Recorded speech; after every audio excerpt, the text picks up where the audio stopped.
Professor, fala um pouquinho da sua trajetória, né? Para quem não te conhece, seu trabalho na Assembleia de Deus, o senhor está há muitos anos já nessa. Não sei se o senhor está na Assembleia ainda, acredito que sim. Sim, continuo na Assembleia de Então, Deus. então, fala um pouquinho da sua trajetória, porque o senhor vem daquela época de ouro da Assembleia, é bom o pessoal saber. Sim, eu nasci, Coincidentemente, coincidentemente, hoje faz 109 anos, não é isso, da Assembleia foi no ontem, Brasil? 18, Foi 18 de ontem, pois é, junho, foi nós ontem.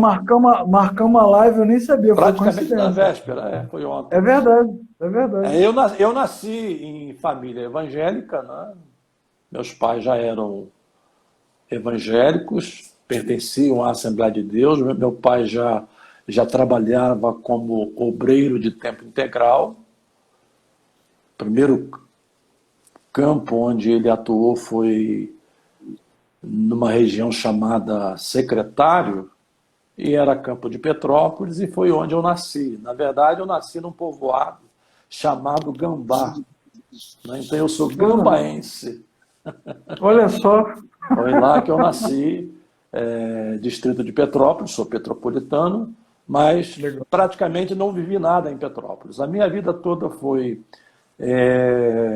parte dela em Guapimirim, até 2 anos, depois em Três Rios, até 6 anos, e depois dos 6 anos em diante, em Teresópolis, para onde meu pai se transferiu, aonde ele foi pastor, não é? Até há quase 75 anos de idade.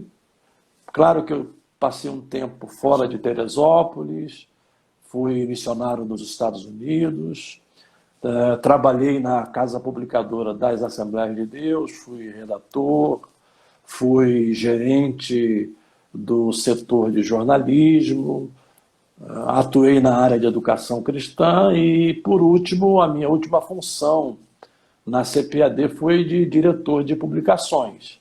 Eu estive na CPAD até o ano de 1996 e ainda depois disso, mesmo sem vínculo empregatício, eu continuei prestando a minha colaboração como comentarista de escola dominical, escrevendo artigos, participando de conferências na área da educação cristã e, graças a Deus, tenho tido um envolvimento bastante intenso, né? Fui coordenador daquele projeto da Associação Billy Graham no Brasil, projeto Minha Esperança. Legal. Hoje eu coordeno o projeto Operação Criança com Cristo, que é da Samaritan's Purse, também presidido pelo Franklin Graham. Eu coordeno esse projeto do Rio de Janeiro com uma equipe aqui do Rio de Janeiro e estamos aí envolvidos no trabalho de Deus, dedicando a vida da melhor maneira possível à obra de Deus. Também professor em seminário, né? Eu Você chegou tenho a dar aula em tempo. Pindamonhangaba, Não, não? Pinda não, Pinda não. Eu ministrei aulas aqui no Rio, no IBP, não sei se você se lembra, né, do IBP, Sim, Instituto Bíblico sim. Pentecostal. Aham. Ministrei aulas na EPOI, que era em Foi. São Cristóvão, não Sim. é? Aqui em Teresópolis eu fui presidente da Associação Teológica Serrana, responsável pelo Seminário Teológico Serrano, em Teresópolis, onde fui também professor. E essa é a minha área de atuação, tem sido essa minha área de atuação esse tempo todo. Então, o senhor pegou Em esse. síntese, né? Em síntese pra caramba, né? Mas assim, o que eu acho legal na sua trajetória é que o senhor pegou essa era de ouro pentecostal no Brasil, né? Sim, Dos, dos, foi um momento bastante interessante, não é? Do movimento pentecostal, um movimento, eu diria que o crescimento vertiginoso do movimento pentecostal começa para valer na década de 60. Não é?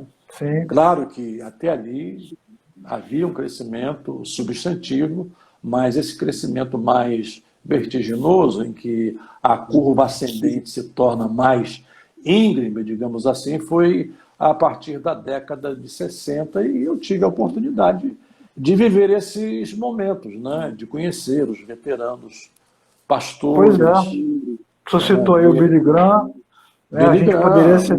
A gente poderia citar na Assembleia de Deus o Lourenço Osso, o Bernard Johnson. Sim. Eu trabalhei com o Bernard Johnson, na equipe Pois do é. Bernard Johnson, na área de cruzadas evangelísticas. Eu estive com ele por pelo menos 3 anos. Antes de ir para a CPAD, Pois é. eu atuei junto com o Bernard Johnson e outros pastores, não é, que a gente conhece da história aí, que tinham marcas profundas na vida da Assembleia de Deus. Então, é um privilégio, realmente, né? Exatamente. Juntando essa sua trajetória com a data de ontem, hoje tinha muitas postagens na internet falando disso, Sim, das coisas boas hoje... e também das críticas, né? Como é que o senhor vê hoje, o pentecostalismo brasileiro e a posição do pentecostalismo diante da situação que a gente se encontra? Eu diria o seguinte: o pentecostalismo brasileiro, e notadamente a Assembleia de Deus, da qual eu faço parte, né? Eu sou filiado à Convenção Geral das Assembleias de Deus do Brasil, CGADB. Eu sou o número 3866, então é lá de trás. Né? Olha só, candidato a vereador. Candidato a vereador. 3866. Lá de trás. Não é? E o momento que a gente vive hoje, de modo geral, e não é só uma característica do movimento pentecostal, é um momento de bastante fragmentação, digamos assim. Eu me lembro que na década de 90, eu escrevi um ensaio para a revista Obreiro, da CPAD, e ali eu traçava algumas tendências do denominacionalismo para este milênio em que estamos vivendo. E eu falava exatamente sobre isso. Era digamos assim, uma visão baseada em fatos, não é? Baseada em muitas circunstâncias, e era uma visão de tendências. Não é que elas iriam se consumar, mas olhando hoje, já de forma retrospectiva para o que eu escrevi, aquelas tendências elas se consumam hoje. Né? Hoje a gente vive essa fragmentação no meio pentecostal, e eu diria que isso não é só mérito do meio pentecostal, você encontra isso, embora as outras denominações históricas pareçam homogêneas, Também mas há também esse fenômeno da fragmentação, e no meio pentecostal ainda mais. Hoje, por exemplo, quando falamos de Assembleia de Deus, pelo menos falamos de 3 grandes convenções, que são CGADB, que é, digamos, do ponto de vista convencional, seria a convenção tronco, não é? Eu não estou falando de igreja. Igreja-mãe é a Igreja de Belém do Pará, a primeira igreja Assembleia de Deus plantada no Brasil. Como convenção, CGADB é o tronco, aí depois vem a CONAMAD, que é a convenção que abriga as igrejas de Madureira, e agora, por último, temos a CADB, que é a convenção que abriga os pastores que seguiram essa proposta do pastor Samuel Câmara. Então, nós temos aí 3 grandes convenções. Isso sem falar nessas convenções menores, que eu poderia citar algumas delas, que são autônomas, têm caráter nacional, mas são menores, não têm a mesma projeção dessas 3 convenções, mas são chamadas também convenções assembleianas, e sem mencionar também as chamadas Assembleias de Deus, que são independentes. Elas não se vinculam a nenhuma instituição, a nenhuma convenção, mas também se intitulam de Assembleia de Deus. O nome, entre aspas. O nome o nome parece que tem um poder de atração. O senhor acha que essa fragmentação, essas rupturas confessionais que não são exclusividade da Assembleia de Deus, a Assembleia de Deus está na nossa discussão porque hoje é uma igreja que tem tem assim, tem fundamento, ela forma a base do pentecostalismo brasileiro, mas ela não tem esse problema. O problema não é exclusivo dela. Eu só acho que essa fragmentação tirou um pouco da relevância nesses momentos como a gente está vivendo agora, por exemplo, de crise política, crise social, pandemia. As comunidades de fé, as igrejas acabaram se deslocando muito da realidade, vivendo um mundo próprio. É uma boa pergunta, é uma excelente pergunta. E aí eu creio que a gente teria de olhar dois ângulos. Um é que a fragmentação, eu, por exemplo, eu sou muito a aceitar aquela ideia de igreja local, uma igreja autônoma, ainda que possa haver um liame entre elas, esse liame pode ser convencional, não é? Ou fraternal. Eu acho que o liame é interessante, mas eu, olhando para o livro de Atos, eu percebo que a ênfase de Atos sempre foi para as igrejas locais, não é? E não para grandes conglomerados, para grandes instituições. Não é? Se eu olhar por esse lado, eu acho que essa presença fragmentada, entre aspas, ela é muito mais positiva para a evangelização, é muito mais positiva para as comunidades. E, eventualmente, nós nem estamos vendo o que essas igrejas estão fazendo, porque elas não estão na mídia, não é? Elas não estão aí nas páginas da imprensa evangélica, nós não estamos vivendo, mas você sobe aí nas comunidades do Rio de Janeiro e em cada canto você encontra uma igreja atuante, uma igreja relevante, uma igreja que consegue dar àquela comunidade e àqueles crentes aquela ideia de pertencimento. Porque esse é um fenômeno que as pessoas precisam entender. Não é?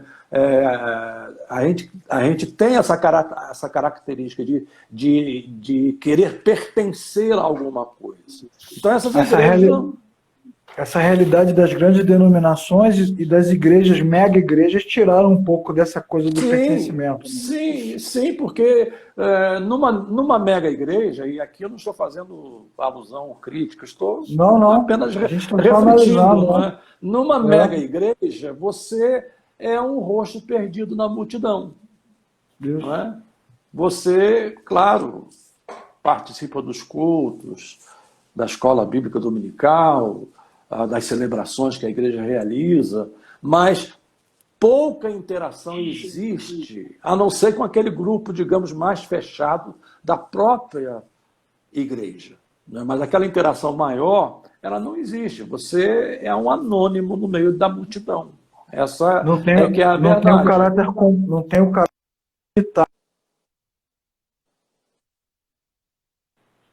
Isso. A perda do caráter comunitário que lá na comunidade, essa igreja local, às vezes pequena, com 50 membros, com 80 membros, com 100 membros, com 150 membros, 200, essa ideia de pertencimento e de participação é muito maior. Né? Então, esse é o lado bom, né, que eu diria.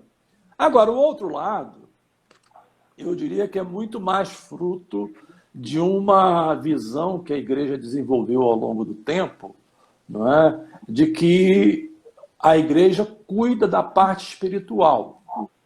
A igreja não tem que ter nenhum outro envolvimento e se cria uma dicotomia entre o sagrado e o profano. Então a igreja cuida das coisas sagradas e da vida secular.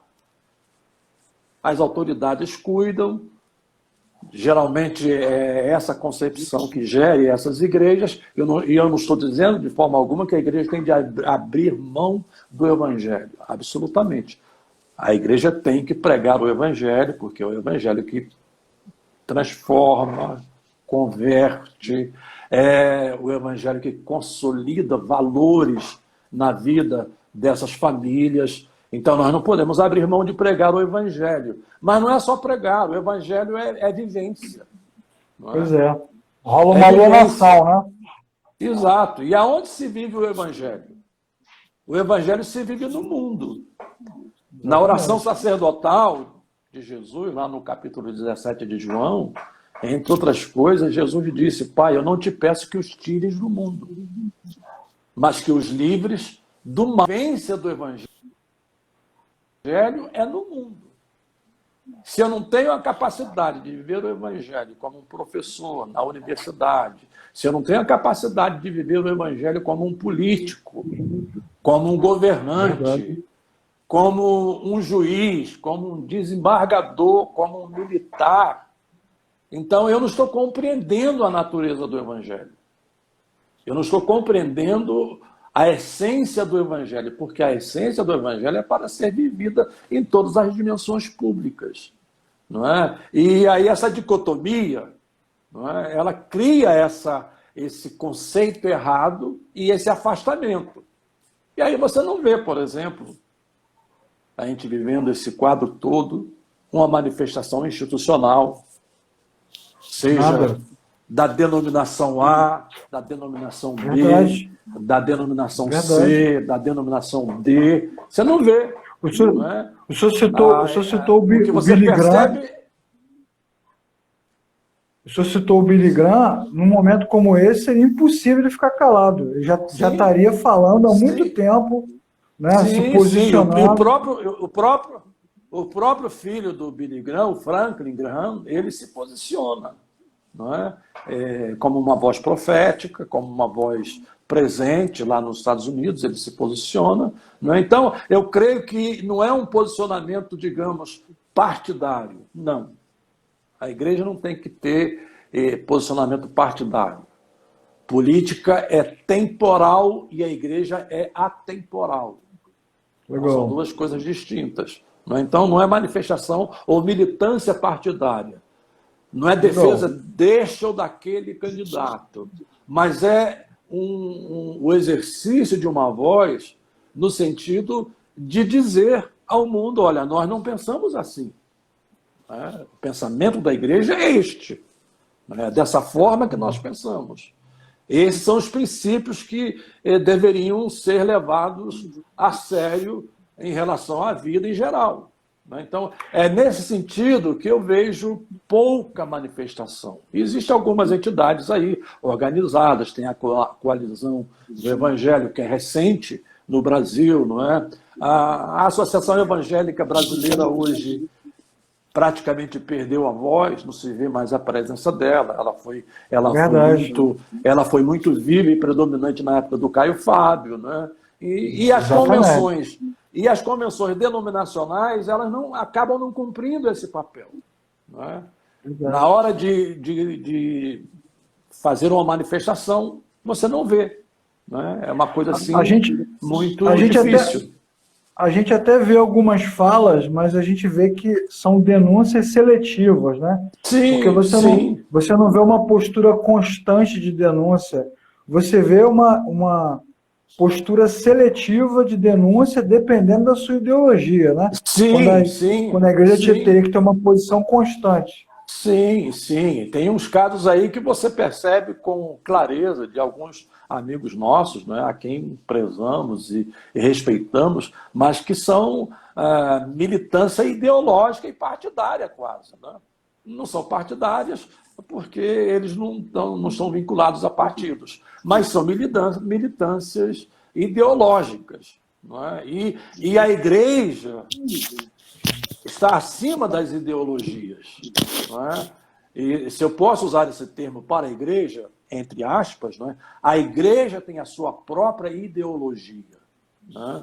E eu uso o termo, entre aspas, para conotar a ideia que o termo traz para a vida da igreja. Ela tem, digamos, seu próprio estamento, a sua própria declaração de fé, a sua própria identidade à luz da Bíblia, né? E é à luz dessa identidade que ela precisa, então, exercer esse papel na sociedade. Né? Agora, o que existe, como você falou, são militâncias seletivas, ideologizadas, não é? Que não representam a voz da igreja, ou, às vezes, militância partidária. Não é? Vai chegando, por exemplo, a época das eleições, o que a gente vê aí né, de militância partidária no seio das igrejas, o púlpito se transformando em palanque, né? Verdade. Houve um caso num certo estado e isso se repete, né? Isso se repete, eu estou usando esse exemplo, mas se repete, né? Que o pastor disse, olha, vamos ler hoje no Salmo 84, verso 46. Nem sei se tem 46, eu estou chutando aqui. Estou chutando. Mas 84 e 46, irmãos, não se esqueçam, hein? Leiam sempre esse Salmo 84, 46. E no dia da eleição, vão com esse salmo na cabeça, Salmo 84, 46. Que loucura. Isso aconteceu, não é folclore. Isso aconteceu e acontece aí, então, as igrejas se transformando num palanque de militância partidária. Né? E eu creio que isso é um erro. Né? É um erro, não é esse o papel da igreja, mas cabe a ela, sim, militar à luz dos princípios do reino, né? E estar presente e ser relevante na sociedade em que nós vivemos. E essa é a ideia ali do Sermão do Monte, quando se fala de sal da terra e luz do mundo, né? Sal e luz falam de amplíssima relevância. Né? O senhor falou um monte de coisas legais, daria para fazer várias lives sobre cada uma delas. Mas quando o senhor fala... Os temas são vastos.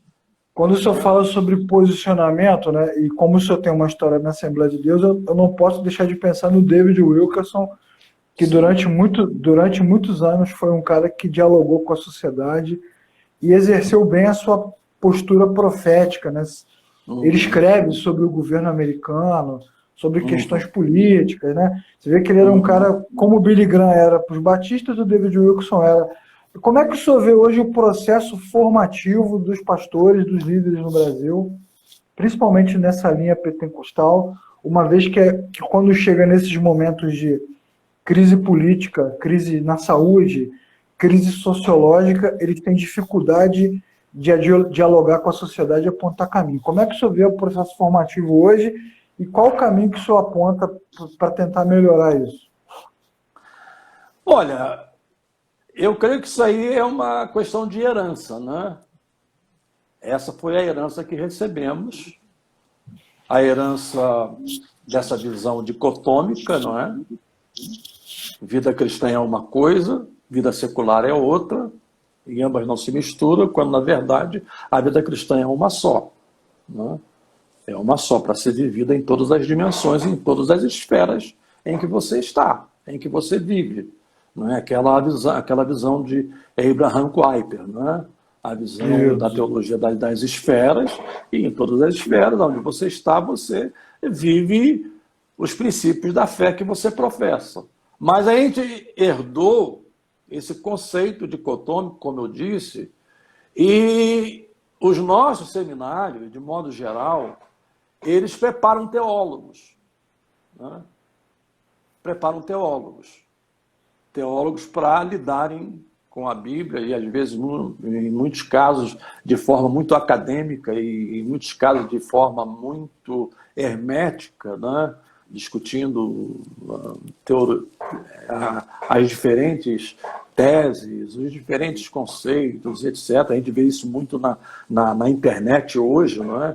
Os chamados teólogos da internet, os caras conseguem partir cabelo a machado. Eu acho uma coisa fabulosa, não é? Eles pegam um fio de cabelo e conseguem dividir o cabelo em 10 fios diferentes, com tanta habilidade que eles têm. Mas, se você perguntar, qual a importância disso para a vida? Efeito né? prático zero. Da vida, o efeito prático para a vida, né?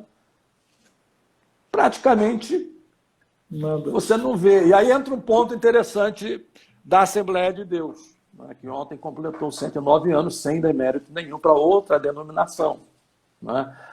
Mas a Assembleia de Deus, com todas as limitações dela, inclusive na área teológica, né, porque o processo teológico na Assembleia de Deus foi um processo que se demorou a consolidar, né, Mas com todas as dificuldades dela, a Assembleia de Deus era uma igreja inclusiva nesse sentido, ou seja, negros, pardos, brancos, pobres, ricos, todos eram alcançados, não é? E dentro da igreja todos se sentiam gente. Né? Verdade. Isso era uma característica. Essa colocação do senhor aí, não projetada nem planejada, porque não tem roteiro a live, é muito apropriada. É muito apropriada para a discussão desse tempo, né? Quando os evangélicos são acusados de racismo e tal. Sim. Mas a gente tem uma tradição evangélica pentecostal que ela é inclusiva, exatamente. Sim. Isso. Eu não vou dizer que não haja preconceito. Né? Não é isso que a gente está falando. E um preconceito estrutural, digamos assim, não é, que vem sendo construído ao longo do tempo. Né? E a gente luta contra ele e a Bíblia ela é antipreconceituosa. Né? Paulo, quando escreve aquela carta lá para aquele cidadão que tinha um escravo, né? E esse escravo se converteu, me foge o nome.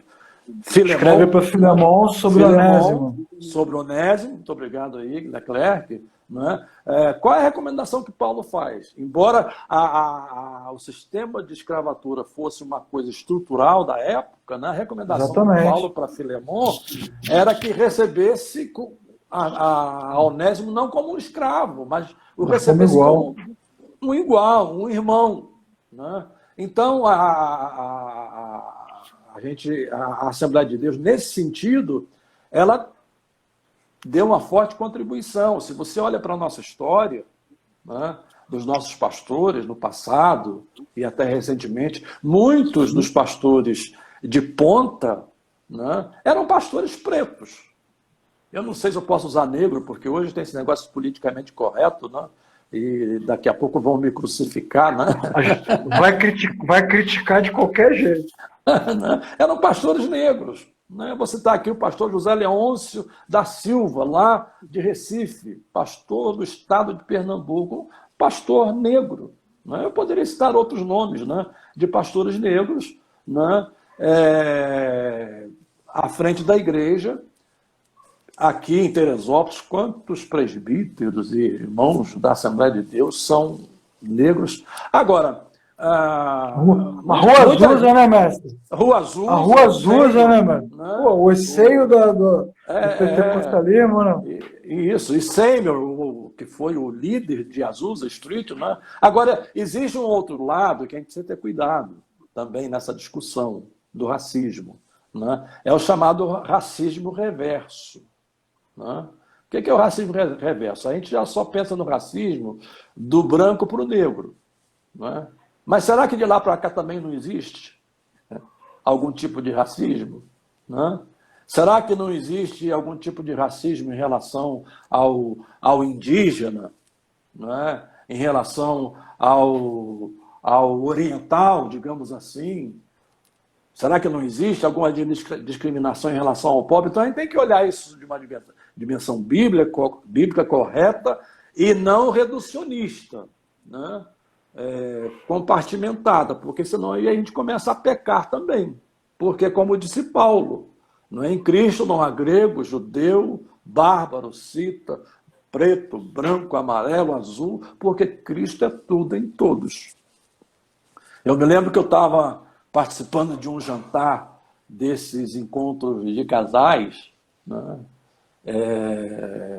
Eu fui convidado, foi até pelo meu cunhado, casado com a irmã da minha esposa, né?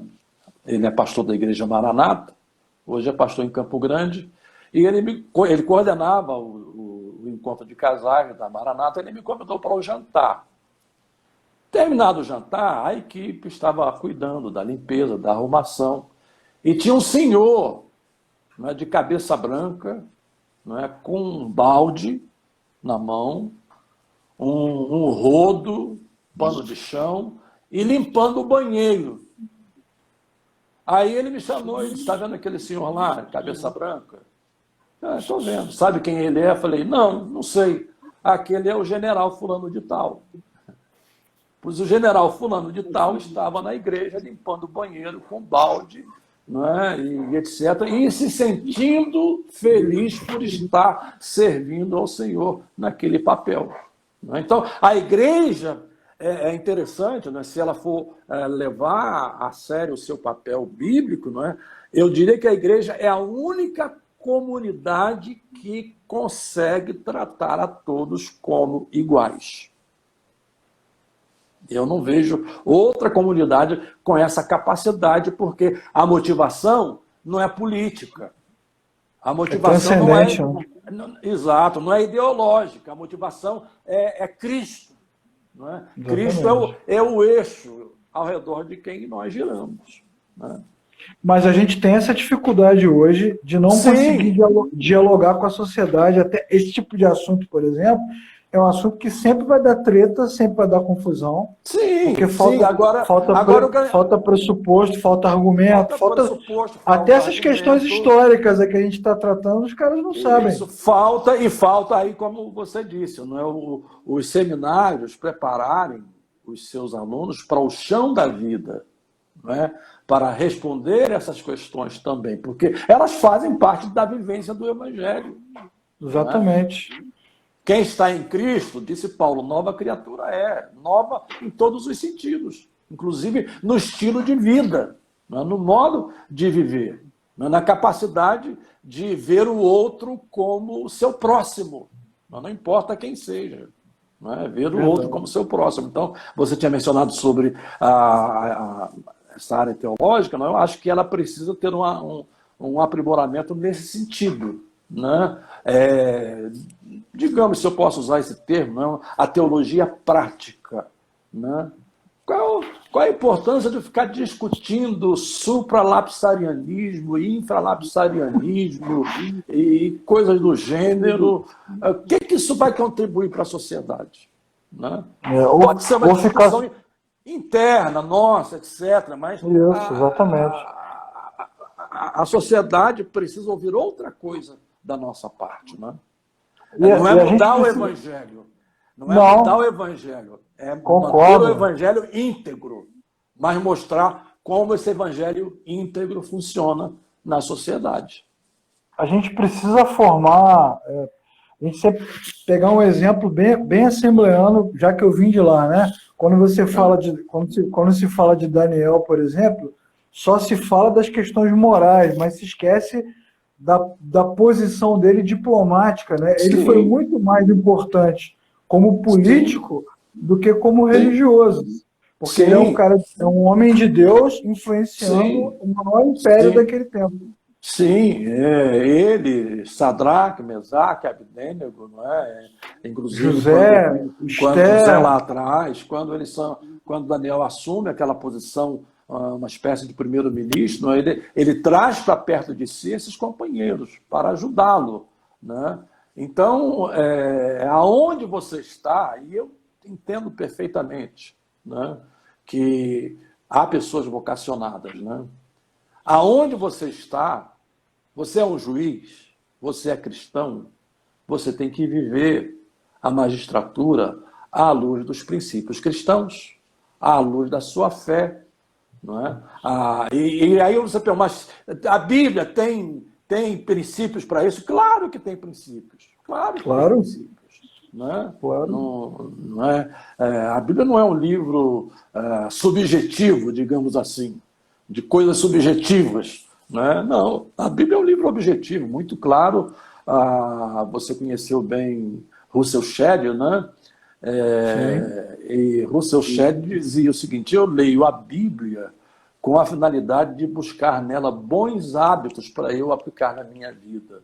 Né? Então, a Bíblia tem esses princípios para esses bons hábitos que você pode aplicar em qualquer lugar em que você esteja atuando. E a igreja, saindo da teologia e vindo para a igreja precisa ser ensinada, né, e treinada nesse sentido. Como viver a fé lá fora, no mundo onde você está. Né? Professor, a gente tem discutido muito nesses últimos tempos, diante de todas essas questões que a gente já abordou aqui, as questões sociológicas, teológicas, formativas. Então, uma pergunta que sempre se faz é o que vai ser do mundo depois que a tempestade passar, que é o famoso novo normal, mundo pós-Covid e tal. Então, a gente tem várias opiniões. Tem gente que acha que a igreja vai continuar do mesmo jeito, que essa crise não está durando tanto tempo assim para gerar mudanças. Tem gente que acha que nunca mais vai ser o mesmo. Tem gente que acha que o número de desigrejados vai aumentar por 10, por 30, por 1.000. Tem gente que acha que a igreja vai melhorar porque vai ter gente se relacionando com as comunidades agora também pelas mídias, pelas redes, enfim. Como é que o senhor vê? Como é que o senhor acha que vai ficar daqui para frente? Hoje o que a gente pode tentar é identificar tendências, não é?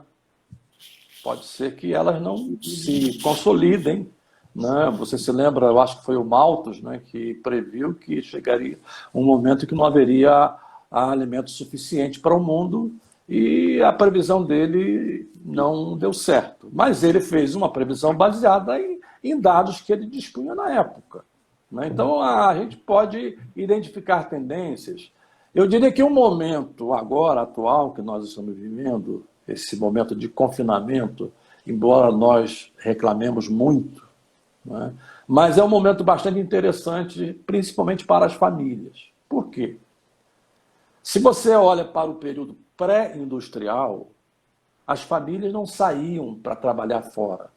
As famílias estavam em casa, reunidas, e elas trabalhavam todos ali debaixo do mesmo teto, e tinham lá o seu tipo de produto que elas desenvolviam, mas tanto o pai, quanto a mãe, quanto os filhos, e geralmente a educação era dada pelos próprios pais, não é? Então, eu diria que nós estamos hoje vivendo uma situação parecida em que as famílias estão tendo essa oportunidade, não é? É um momento estressante, não é? Porque o pessoal se acostumou a sair. Não, o marido sai para trabalhar, a esposa sai para trabalhar, as crianças vão para a escola, né? E às vezes só se vê muito mal à noite ou nos fins de semana, não é? Hoje não. Com esse drama, muita gente tem que ficar em casa, e a gente vê os memes das brincadeiras, né, que o pessoal faz, né? Mas retrata a realidade. Então, eu diria que é um momento de você se lembrar que você tem família, né? E estar com a família. Lembrar que tem idoso, né? Lembrar que tem idoso, né? O pessoal nunca viu tanto idoso na rua. Né? Então, esse é um dado interessante que eu vejo como benéfico da pandemia, né? Outro dado, assim, hoje, né, é que a gente começa a perceber que a igreja não depende de grandes estruturas para funcionar, né? Verdade. Não Ficou depende mais de simples, grandes. né? Ficou mais simples. Você vê aí Claro que há muita live aí que você tem que descartar, né, com todo respeito, sem nenhuma pretensão de arrogância, né? Você tem que descartar, né? Mas você vê aí muitas lives boas, né, de mensagens boas, consistentes, bíblicas, não é? Coisas que antes da pandemia você não tinha acesso, porque cada um ia para a sua igreja. Então, as pessoas estão tendo a oportunidade de ver este mundo novo, não é? Esta realidade nova através das transmissões ao vivo, ou seja, que há muita gente boa por aí e que a gente não sabe, a gente não conhece, não é? E isso aí mostra que as estruturas, elas não são necessariamente tão importantes para o funcionamento de uma igreja, não é? Até o século III, a igreja não tinha templo. A igreja se reunia em casas, se reunia em catacumbas, era perseguida, etc. O templo entra na figura da igreja, na história da igreja, já com a constantinização. Inclusive, os templos pagãos foram sequestrados pelo Estado e transmitidos e doados, digamos assim, para a igreja da época, né? Cristianizado. Então, foi exatamente, né? Mas a gente está percebendo que a gente não precisa de grandes estruturas, né? Essa é uma outra coisa importante. Agora, o senhor acha que esses modelos de igreja construídos em cima de grandes estruturas, modelos de membresia passiva, de culto performático. Você acha que isso vai acabar ou vai diminuir muito? Vai sentir? Não, eu diria que não vai acabar, até porque você acabou de mencionar, o tempo é muito curto para haver uma mudança de paradigma desse porte, né? Porque paradigma leva tempo para você mudar.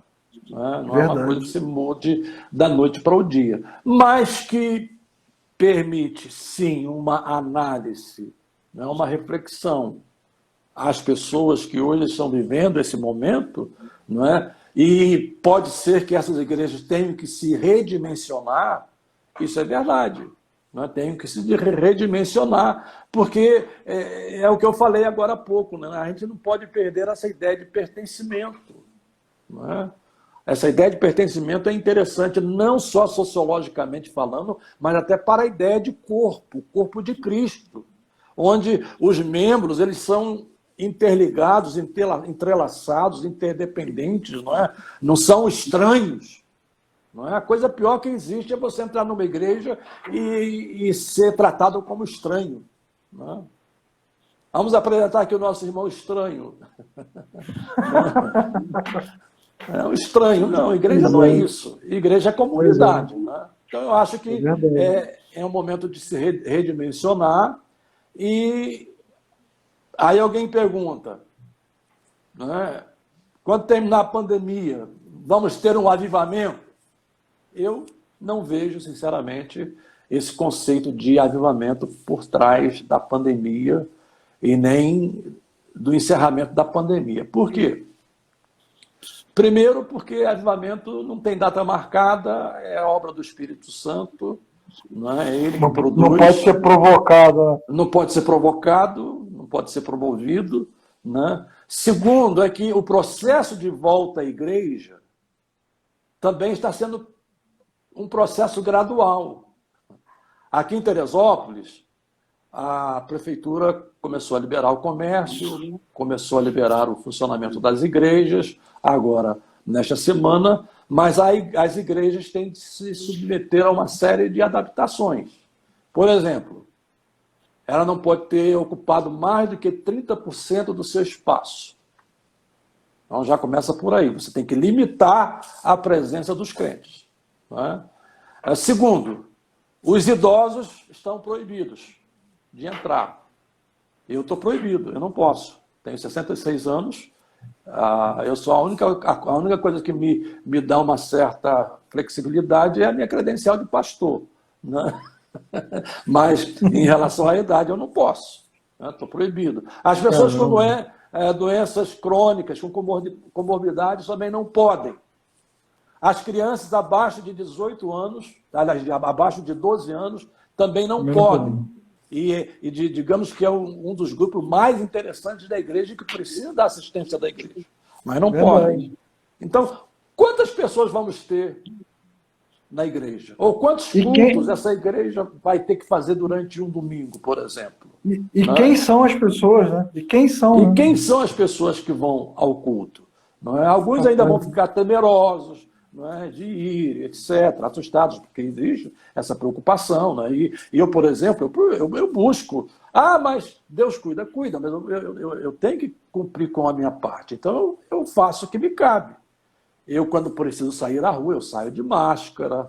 Né? Quando eu retorno, eu mudo a minha roupa, tiro os meus calçados, faço toda aquela higienização, e etc. Né? Porque isso é a parte que nos cabe. Então, eu não creio, não vai haver, digamos, no dia seguinte, aquele arroubo de crentes chegando à igreja, como se houvesse um avivamento. O processo vai ser lento.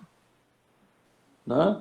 À medida em que vai ser lento, quando chegar o momento de reabrir, né, as pessoas já estão tão acostumadas com esse processo que vai ser uma coisa, digamos, normal, né? Normal, né?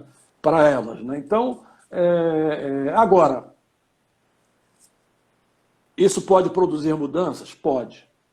Primeiro, entre tantas coisas que eu já falei, né?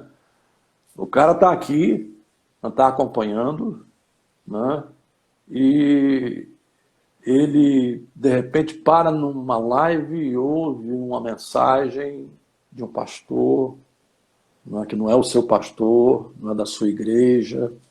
Ele participa de um culto aqui pela transmissão ao vivo, né? E ele vê, caramba, né? Eu preciso de uma igreja assim, né? Então eu acho que nós vamos ter crentes novos em outras igrejas, ou seja, uma certa rotatividade, né? Alguns que virão de lá para cá, alguns que irão daqui para lá, né? Mas em razão dessa descoberta que as redes virtuais permitiu às pessoas terem, né? Ou seja, só ilustrando, né? Aquele pasto lá é mais verde, né? O Pois é. pasto aqui é mais seco, né? Então eu vou para aquele pasto de lá, né? Às vezes é uma visão enganosa, né? Porque... É uma visão enganosa, é verdade, mas a gente percebe, nas lives principalmente, a gente percebe que algumas igrejas não conseguem se comunicar. Elas estão usando a tecnologia, mas estão mantendo o mesmo modelo, né? o mesmo modelo. Outro dia a gente estava conversando com um amigo do Aquele seminário. modelo quadradinho, né? Abertura de culto, momento de oferta, dirigente. Exatamente. Aí o cara do outro lado, porque você no templo lá, você a suporta, mas você já está em outra coisa, já saiu do link, Já, é verdade, é verdade. Né? Agora, o senhor tem esperança de que a vida melhore, que as pessoas fiquem mais humanas? Porque muito se fala isso, né? De mais humanização, de mais cuidado com a saúde, ou o senhor acha que vai ser só um tempinho e depois a gente vai voltar para aquele frenesi normal? Porque a gente estava num mundo hiperacelerado, né? Só que agora o mundo VUCA se afogou na água do Bauman e não sobrou mais nada, né? Ficou uma coisa completamente parada. Meu amigo, eu acho o seguinte, se não houver um outro vírus aí nos próximos anos, né, com essa velocidade toda do coronavírus, né, a minha imaginação, e eu faço isso analisando a história, né? Nós já tivemos a peste negra na época de Lutero, né? 1500 e pouco, já tivemos a gripe espanhola, né? E não só no mundo da epidemia, mas também tivemos o crash de Nova York, da Grande Depressão, em 1930, a Primeira Grande Guerra Mundial, a Segunda Grande Guerra Mundial, não é? E, passados os primeiros anos, as coisas voltaram à rotina. Por quê? Porque esse é um homem, né? É aquilo que nós cremos, não é? E ainda bem que nesse ponto calvinistas e arminianos concordam, não é? É a depravação total do homem, né? O homem é depravado, não é? A tendência do homem na sua natureza pecaminosa é uma tendência para o mal. Então, claro que algumas coisas melhoram, e mesmo com todos esses aspectos dos exemplos históricos que eu demonstrei aqui rapidamente, claro que hoje a gente vive um tempo muito melhor do que da época dos nossos pais, né? Nesse sentido, né? Do avanço, da tecnologia, do desenvolvimento, dos recursos, né? E a tendência é essa, né? Do mundo. Mas a natureza do homem é má. Então, eu acho que com pouco tempo, algumas coisas vão ser assimiladas melhor, por exemplo, na questão da higiene, não é? Mas um fenômeno, por exemplo, que está acontecendo hoje em alguns países, né, nos Estados Unidos, eu li esses dias, né, que muitas pessoas estão comprando casas e saindo dos grandes conglomerados, né? Elas estão se distanciando e estão indo morar um pouco mais, digamos, longe de vizinhança, né? Retorno para o campo. Retorno para o campo, alguma coisa mais ou Olha, menos assim. Né? Não, olha é um só. fenômeno. Eu não diria É, que seja algo consolidado, né? Mas já está sendo percebido lá nos Estados Unidos essa mudança de paradigma na questão de você evitar os grandes centros, né? E interiorizar a sua vida. Isso significa menos comunidade e mais individualismo. Né? verdade. Menos comunidade e mais individualismo. Então, são coisas que a gente tem aí adiante, né? Mas depois, a nossa tendência é ver isso como história, dali a pouco a gente entra no mesmo frenesi, no mesmo ritmo, né? É. E até chegar a uma outra hecatombe aí, né? Uma outra crise. Pandemia, uma outra crise, e aí ter que repensar tudo de novo. O Né? ser humano Então, o ser humano é muito esquisito, né? A gente está acho vendo aí. que Ao, me- esquisitíssimo. ao mesmo tempo que você vê esses brados, né, por mais humanidade, você vê os caras pedindo futebol. É muito esquizofrênico. Não é É só no interessante. Brasil, é na Alemanha, na Inglaterra. É, é, É muito estranho. Mestre, é. a gente tá terminando porque o tempo é curto.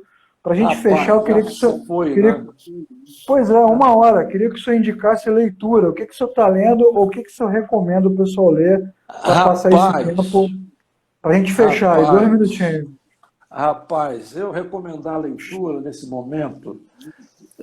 Por exemplo, esse livro que eu já li, né, Igreja Intencional, né, Igreja de Mark Legal. Dever, é uma excelente obra, fácil e de você entender a intencionalidade da igreja.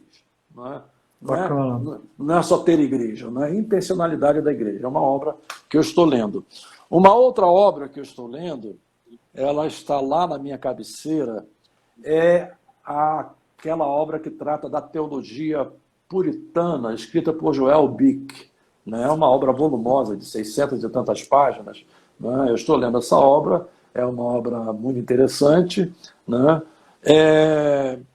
Estou lendo já pela terceira ou quarta vez, né, as Institutas, né? Estou no primeiro volume, né? O segundo volume ainda está aqui encadernado, né? Estou lendo as Institutas. Né? Isso é o que todo calvinista, ou pelo menos quem se intitula calvinista, deveria Não, fazer, que é mas ler as mesmo. institutos.